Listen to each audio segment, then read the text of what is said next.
Yeah.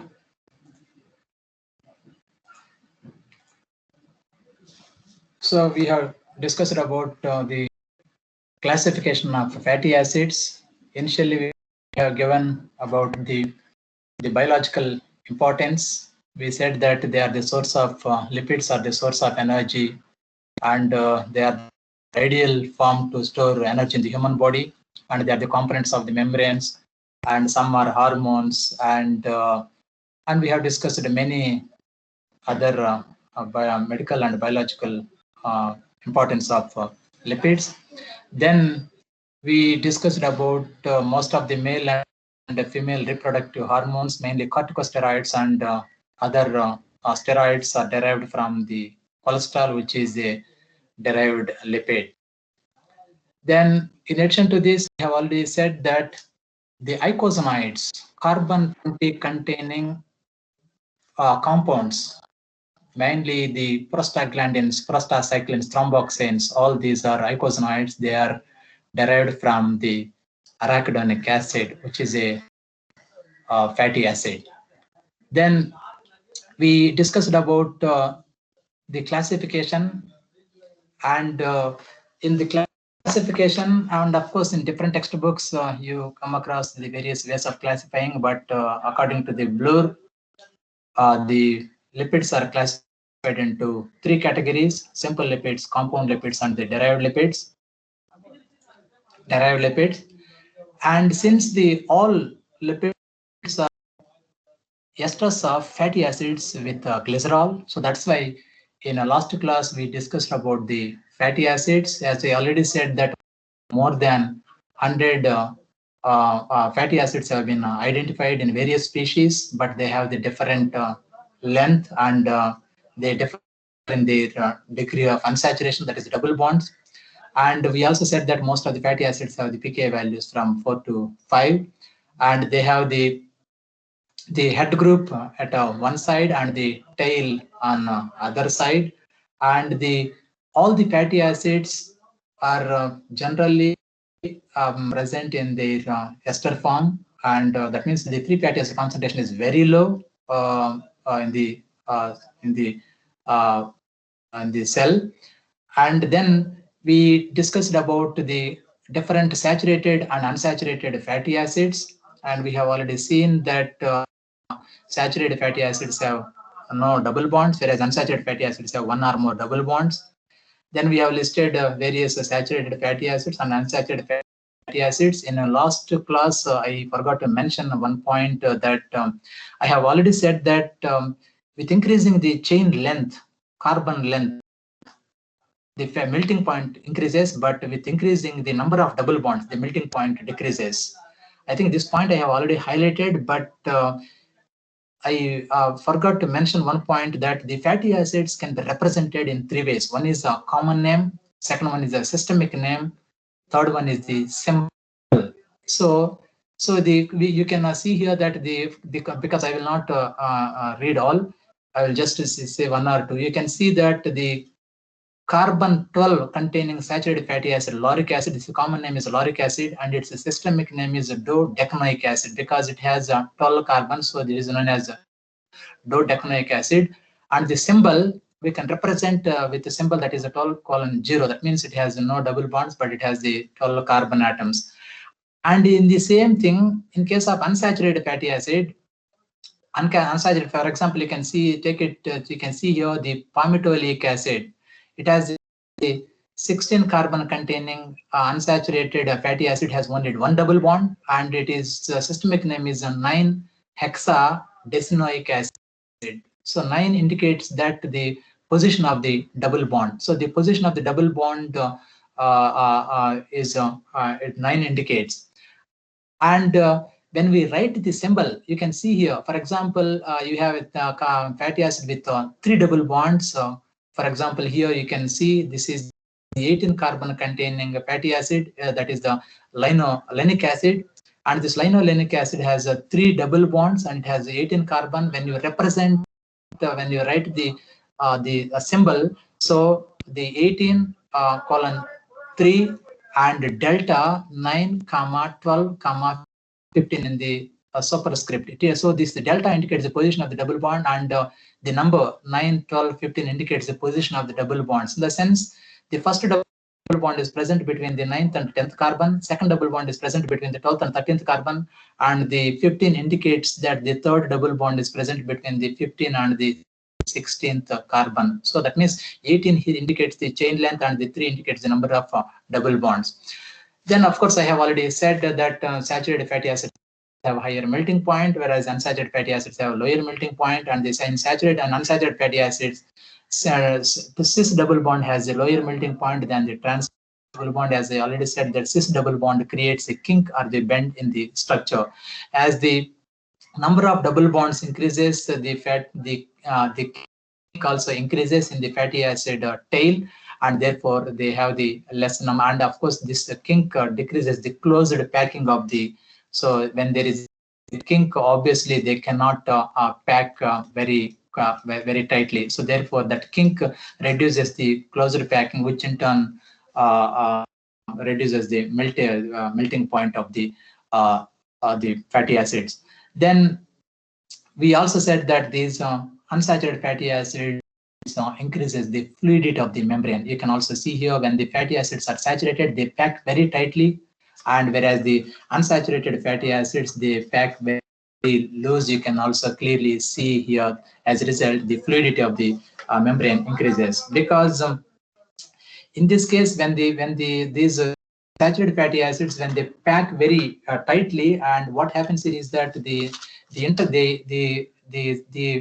Waals interactions between these tails, hydrocarbon tails, increases. As a result, it requires some more energy to disrupt these interactions. That's why saturated fatty acids have the higher melting points compared to the unsaturated fatty acids. As I said, that in addition to this, cholesterol is a derived lipid, and of course this also increases the melting point, fluidity of the membrane. As I already said, that cholesterol is a bulkier molecule when it is present in the between the phospholipids, and it decreases the closed packing of the phospholipids in the bilayer. Therefore, the cholesterol also increases the fluidity of the membrane. Then we discussed about the essential fatty acids, and the sense these essential fatty acids are important. They are not synthesized in the body, and therefore they need to be obtained in the diet. And these essential fatty acids, we have already said that 3 essential fatty acids: linoleic acid, linolenic acid, and arachidonic acid. And of course, arachidonic acid is partially can be synthesized from the linolenic acid. So the linoleic acid and linolenic acid and arachidonic acid are the essential fatty acids, because these essential fatty acids they have the many roles, but the important essential fatty acid, that is arachidonic acid, is precursor for the formation of the eicosanoids, mainly the prostaglandins, prostacyclins, and the thromboxanes. As I already said, that all these are the local hormones. They exhibit their action near the site of synthesis. They cannot be transported in the watery blood. So that's why they are also known as local hormones. So that means arachidonic acid is the precursor for all these this one. Then we discussed about some unusual fatty acids, that is branched chain fatty acids, and the ring containing fatty acids. They are present in certain organisms, and of course these branching and the cyclopentane ring, all these containing fatty acids have the increases the fluidity of the membranes, fetal if they are present in the membranes. And this is about the fatty acid. Then we discussed about the classification of, that is, simple lipids. We said that in simple lipids, they are the esters of the fatty acid with alcohol, and we have the in simple lipids we have fats and waxes. In fats, we said that the fats are the esters of the fatty acids with the glycerol. You can see here, this is the glycerol, and the 3 hydroxyl groups are esterified with the 3 fatty acids. Therefore, it forms a triacyl glycerol. And if the 3 fatty acids are of the same type, then they are known as the simple triacyl glycerol. If the 3 fatty acids are of different type, then they are known as the mixed triacyl glycerol. And of course, these triacyl glycerols are the energy source, in the sense that the energy is stored in the form of triacyl glycerol. That's why certain polar bears, they can survive for a longer time because of the presence of the excess the triacyl glycerols in their body. and then waxes, and of course these are also simple lipids, but only the difference is that these are the esters of fatty acid with a long chain alcohol. We have lanolin or the wool fat and beeswax and so on. Then the second we discussed was the compound lipids, and the compound lipids. In compound lipids, these are the esters of fatty acid with alcohol containing nitrogen bases and additional groups. These compound lipids are classified into phospholipids and the sphingolipids. And in the phospholipids, the alcohol is the glycerol, whereas the sphingolipids, the alcohol is a sphingosine.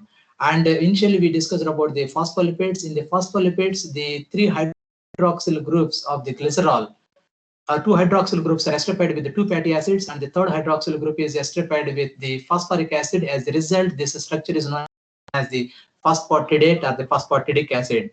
And this phosphatidic acid, which in turn is again, this phosphatidic acid is further linked to the serine, ethanolamine, choline, inositol, and forms different phospholipids such as phosphatidyl-serine, phosphatidyl-ethanolamine, phosphatidyl-choline, phosphatidyl-inositol, and phosphatidyl-glycerol. Then we have already discussed about all these individually. And phosphatidyl-choline, it is the major phospholipid present in the cell membrane, and it is also used as a dietary supplement for treating various neurological disorders. And then phosphatidyl-ethanolamine, it is also called as a sapalin, and this sapalin is mainly present in the found in all living cells, and it has a main particularly in the nervous tissue and white matter of the brain.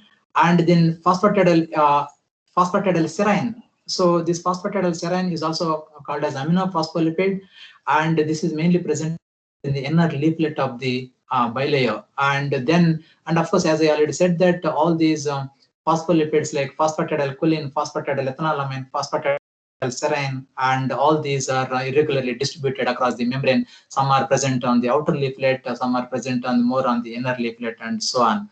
Then we discussed about the phosphatidylinositol, and phosphatidylinositol is also component in the cell membrane. And of course, this phosphatidylinositol, when it is further phosphorylated, it gives the phosphatidylinositol diphosphate, and phosphatidylinositol diphosphate, which in turn upon hydrolysis gives the inositol triphosphate, and this inositol triphosphate is a secondary messenger. So that's what we discussed in the last class. Then coming to the noteworthy phospholipids. Note some phospholipids are very, very important. And so first one is the dipalmitoyl lecithin. So the dipalmitoyl lecithin, you can carefully see here in the dipalmitoyl lecithin and two palmitic acid molecules. You can see here the two palmitic acid molecules. This is one palmitic acid and this is the another palmitic acid. Two palmitic acid molecules are esterified at the C1 and C2 hydroxyl group. C1 C2 hydroxyl group, and a phosphocholine. This is the phosphocholine is esterified at the third hydroxyl group. So this is known as the dipalmitoyl lecithin. So that dipalmitoyl lecithin, two palmitic acids are esterified in the C1 and C2 hydroxyl group, and the third hydroxyl group is esterified with the phosphocholine. So this is known as the dipalmitoyl lecithin, and this dipalmitoyl lecithin is secreted in the alveoli of lungs, and it is mainly involved in the maintenance of the shape of the alveoli, because it acts as a surfactant and it decreases the surface tension of water. So that means the deficiency of this dipalmitoyl lecithin, especially in the premature infants, causes the respiratory distress syndrome. So that means this dipalmitoyl lecithin is mainly involved in maintaining the shape of the alveoli, because it acts as surfactant and decreases the surface tension of the water. As a result, it prevents the collapse of the alveoli. And so deficiency of this dipalmitoyl lecithin in the premature babies causes the respiratory distress syndrome. And this is about the dipalmitoyl lecithin. Then second one is the cardiolipin. So this cardiolipin is also known as the double glycerophospholipid. You can see here, and it has two phosphatidic acids. So as you can see here, this is one phosphatidic acid. This structure is one phosphatidic acid, and this is another phosphatidic acid. And two phosphatidic acids are esterified at this C1 and C3 of the glycerol. So that's why it is known as the double glycerophospholipid. And of course, this cardiolipin is present in the heart muscle, and it is also present in the inner mitochondrial membrane. And this cardiolipin also has some importance in the sense it is used to diagnose the syphilis, because the syphilis is caused by the treponema. When the treponema damages the cells, the cardiolipin would be released, and this cardiolipin is used to diagnose the syphilis.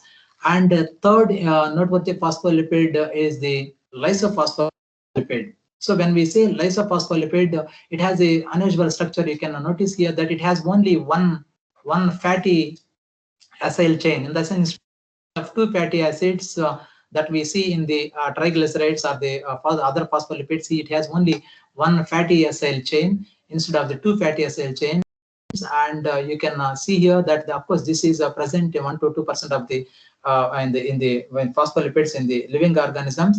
And this lysophospholipids, especially, you can see here this is a lysolecithin. So this lysolecithin is having a hemolytic property or hemolyzing properties, in the sense when snake venom enters into the circulation of the body, and the snake venom has certain enzymes called phospholipases. These phospholipases hydrolyzes the bond here. As a result, the one fatty acid would be released. As a result, from the phospholipid, when one fatty acid is released, the remaining structure is known as the lysolecithin. So this is lysophospholipid, and the remaining structure is known as the lysolecithin. And this lysolecithin is so that means when the phospholipid from the phospholipid, when one fatty acid is removed, then what we get is the lysophospholipid. Here in this case, it is the lysolecithin. And this lysolecithin, and it acts as a surfactant. As a result, it solubilizes the red blood cell membrane as red blood cell membrane. So that means this the snake venom containing phospholipases hydrolyzes and breaks the bond between the fatty acid and the fatty acid here. As a result, the fatty acid would be released. Therefore, it forms the lysophospholipids, and the lysophospholipids have the hemolyzing properties. They act as a detergents and solubilize the red blood cell membrane, and as a result causes the rupture of the red blood cells. And then last one is the plasmalogens. These plasmalogens are also glycerophospholipids. You can see here it has the unsaturated fatty alcohol at a C1 position, and hence it instead of ester bond here, it is ether linkage is present, and these plasmalogens are also present in the brain, heart, and the muscle. And of course, it has been shown in many that the plasmalogen concentration is more in the cancerous cells. And then coming to the charge on the phospholipids at pH 7, and we have already seen different phospholipid: phosphatidylcholine, ethanolamine, serine, and glycerol, and inositol. And so when we at pH 7, you should see that what is the net charge on the property. For example, you can see phosphatidylcholine, and it is a choline. It has nitrogen has one positive charge, and it has one negative charge. So in the same, when you see different all phosphatidylcholine and phosphatidylethanolamine, phosphatidylserine, you will understand what is its net charge at a different at the pH 7. And then coming to the archaeal membranes. So in the sense, the archaea bacteria has a certain unique phospholipids. In the sense, the archaea, we know that the archaea bacteria can survive in extreme conditions such as the high temperature and the salinity, or the extreme pH, or the high ionic strength. In the sense, these archaeal membranes are different from the eubacteria or the eukaryotic membranes. In the sense, these archaeal membranes have the ether-linked phospholipids. You can see here that ether-linked phospholipids instead of the ester-linked phospholipids. So in normal eukaryotes, the ester-linked phospholipids are present. You can see here, but whereas in archaea has the ether-linked phospholipids, and these ether-linked phospholipids are more stable for the hydrolysis, especially at extreme conditions like low pH and high temperature and so on. Therefore, the archaea is able to survive under extreme condition because the ether linked phospholipids are more stable compared to the ester linked phospholipids. And then coming to the last part of this phospholipids is that when the phospholipid is agitated in the aqueous in the water, in the aqueous solution, these phospholipids can form different aggregates or three different aggregates. One is spherical micelles, and second one is the liposomes. Third one is the bilayers. You can see here the formation of the micelles or the liposomes or the bilayers depends on the length of the fatty acid chain or the degree of saturation and also the temperature. You can see here that these are the micelles. They are the spherical single layered structures, and the liposomes, they are the double layered spherical structures, and the phospholipid, this is the bilayer. So that means all these when the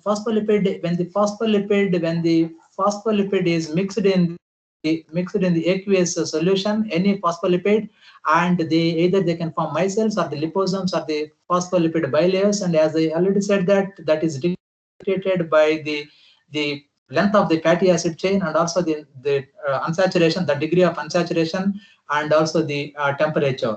And then especially these liposomes, I think you must have already studied. These liposomes are used as a drug delivery agents, and the same phospholipid, when it is agitated in the when it is mixed in the non-polar solvent. For example, when the same phospholipid, when it is agitated in the non-polar solvent such as hexane or other non-polar solvent, organic solvent, instead of forming the micelles, they form the reverse micelles, in the sense in the micelle has the hydrophilic outer core and the hydrophobic tails, whereas in case of reverse micelle has the hydrophilic outer end and the hydrophobic tails on the outside and the hydrophilic head on the inside. And of course, these reverse micelles are used for the aqueous two-phase extraction. I think you will be studying, especially in the BTech students, they study in the downstream processing for the extraction of the proteins.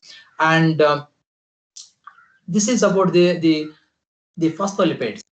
So coming to the second class of compound lipids is the sphingolipids, and these sphingolipids are also present in plants and also the animal membranes. And these sphingolipids are again classified into two types. One is sphingomyelins, second one is the glycolipids. So in sphingomyelins and the glycolipids, we will explain one by one. And in sphingomyelins, the sphingomyelin is composed of, you can see here, it has a sphingosine. This is the amino alcohol. This you can clearly see this structure here. The sphingolipids have the sphingosine. Sphingosine is the amino alcohol. So it is a carbon 18 containing amino alcohol. So you can see here it is a carbon 18 containing alcohol with it has of course a double bond, and in addition to this it has the amino group. It has the amino group and at the C2, and also the hydroxyl group at C1 and C3. So that means it is a amino group containing unsaturated carbon 18 containing unsaturated amino alcohol. And so that means in the sphingolipids, when both in sphingomyelins and also in glycolipids, instead of glycerol that is present in the phospholipids, here the sphingosine, the amino alcohol, is present. And so when the sphingosine, in case of sphingomyelins, you can see here, in case of sphingomyelins, so the fatty acid, you can see here, this is the fatty acid. The fatty acid is linked to the sphingosine by an amide bond. You can see here by an amide bond. As I already said, that the sphingomyelin is a amino alcohol by an amide bond, and the phosphocholine is estripied at the C1. So this is the phosphocholine. This is the phosphocholine is estripied at the C1 hydroxyl group of the sphingosine, and whereas the fatty acid is linked to the sphingosine by the amide bond. So this is known as the sphingomyelin. And here the combination of the sphingosine and the fatty acid is known as the combination of the sphingosine and fatty acid is also known as the ceramide.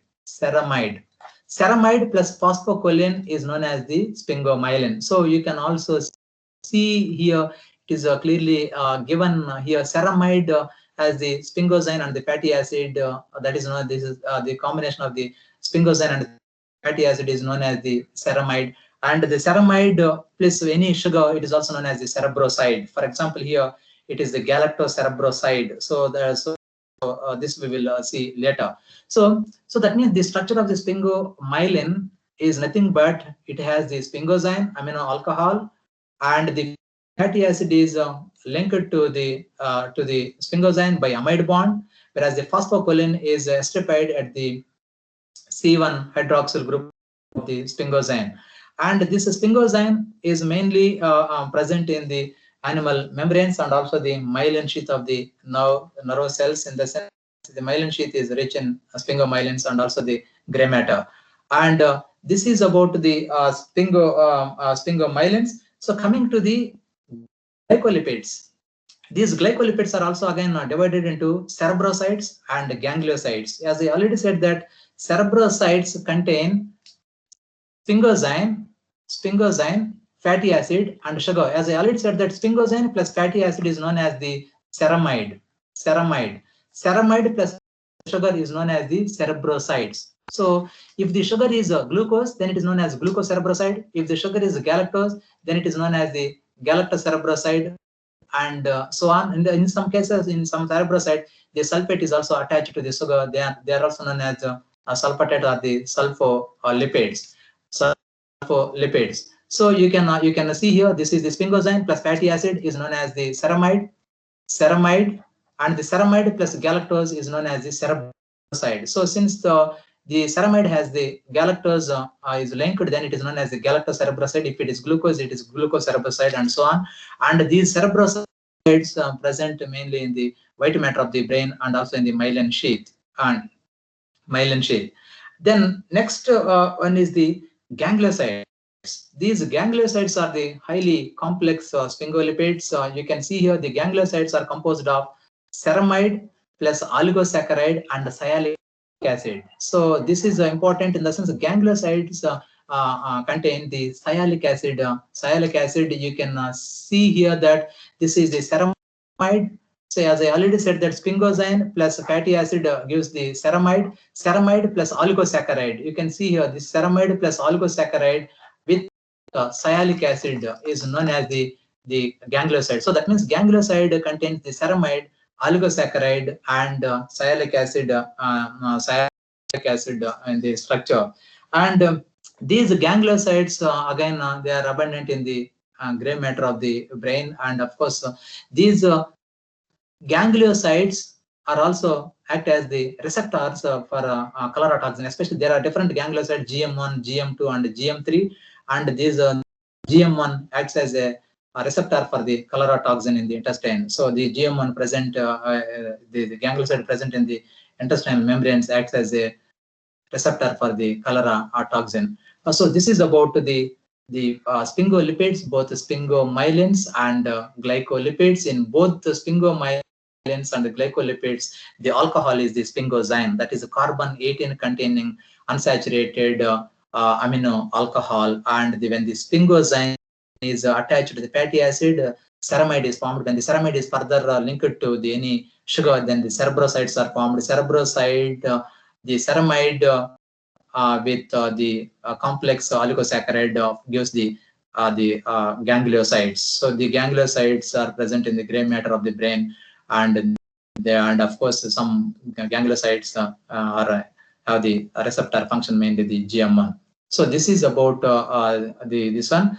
And then coming to the last part of the lipid classification, that is the derived lipids. As we have already said that these derived lipids, we have there under derived lipids we have the prostaglandins. As I already said that prostaglandins mainly derived from the arachidonic acid. This arachidonic acid is the unsaturated carbon 20 containing unsaturated fatty acid with 4 double bonds, and the arachidonic acid is the precursor for the prostaglandins and the thromboxanes and the leukotrienes, and then the steroids. Steroids are also comes under the category of derived lipids, as we said that the cholesterol, ergosterol, bile acids, all these are the steroids, and they are derived from mainly the chief sterol, that is the cholesterol. And terpenes, these terpenes are made in plants, and they are also comes under the category of the derived lipids. And as you can see here, that the prostaglandins are formed from the arachidonic acid, which in turn is derived from the phospholipids. When the phospholipase A2 hydrolyzes the bond, and the arachidonic acid is released from the phospholipid, this arachidonic acid acts as a precursor for the synthesis of the prostaglandins by cyclooxygenase pathway. And as I already said, that these prostaglandins have various functions, and most of the non-steroidal anti-inflammatory drugs such as aspirin, ibuprofen, and other drugs, they block this and they inhibit this enzyme COX-1. As a result, the prostaglandin synthesis would be inhibited, or the prostaglandin formation is inhibited. And as I already said, that the coming to the steroids, these mainly found in eukaryotic membranes and rarely in bacteria. And all these steroids, the chief steroid is the cholesterol, and it is a major sterol in animal tissue. And of course, I think the structure is not seen properly. And this cholesterol, and the cholesterol is the precursor for all these steroid hormones, mainly as I already said, that corticosteroids as well as other steroids. So you can most of the male and female reproductive hormones and other corticosteroid hormones are derived from the cholesterol, and of course they have the various functions in the cell. And the cholesterol, and of course, which is very, very important in maintaining the membrane fluidity, because the plasma membrane has this cholesterol, and it increases the fluidity of the membrane. Then this same cholesterol is also a precursor for the bile acids and so on. So this and of course these terpenoids, as I already said, that they are also derived from the several isoprene units. They are synthesized in the mainly the plants. So this is about the classification of lipids.